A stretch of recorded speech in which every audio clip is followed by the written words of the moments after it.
Kamis pagi, Wali Kota Palembang Harnojoyo menerima kunjungan kerja Jenderal Kekayaan Negara atau DJKN Sumsel di rumah dinas Wali Kota Palembang.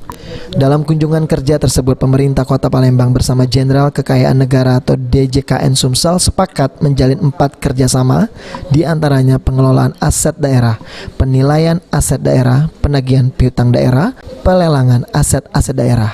Surya Hadi, Kepala Kantor Wilayah Direktorat DJKN Kementerian Keuangan Sumatera Selatan, Jambi, dan Bangka Belitung mengungkapkan DJKN Sumsel akan mendukung program pemerintah daerah supaya pengelolaan aset menjadi lebih baik lagi, yakni tertib administrasi, tertib secara fisik dan secara hukum. Supaya pengelolaan asetnya, karena kan fokus kami di aset itu menjadi lebih baik dan lebih bagus. Ukuran baik bagusnya itu ada 3, tertib secara administrasi, artinya tercatat dengan baik. Mereka tuh punya namanya SIMDA, Pak, itu informasi barang daerah. Kemudian dia tertib secara administratif, yang kedua secara fisiknya ada, dia catatan ada, fisiknya ada sama, gitu kan. Dan secara hukumnya artinya sesuai dengan regulasi aturan yang ada. Kita support. Tadi saya sampaikan bahwa kami pernah konsultasi diskusi dengan teman-teman BPK bahwa kota, kabupaten, bahkan provinsi, walaupun dia sudah WTP, itu tidak jamin asetnya bagus, belum tentu bagus. Masih banyak yang dalam tanda petik harus dibenahi. Nah, inilah kepentingan kami di sini untuk membantu mensupport dalam 4 fokus tadi, Pak. Fokus terhadap pertama adalah pengelolaan aset daerah, kemudian yang kedua penilaian aset-aset daerah, kemudian penagihan piutang-piutang daerah, dan juga pelelangan hasil lelang ini aset-aset daerah yang selama ini sudah berjalan.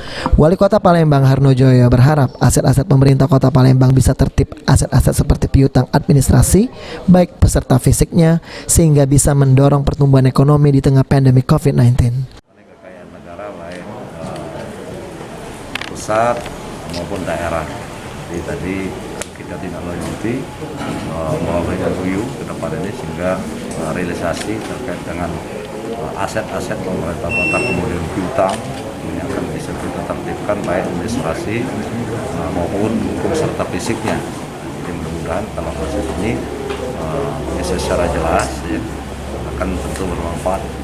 Mudah-mudahan ke depan ini bukan orang yang banyak bekerja tapi asetnya yang bergerak. Nah, sehingga ini akan mendorong pertumbuhan ekonomi Kota Palembang.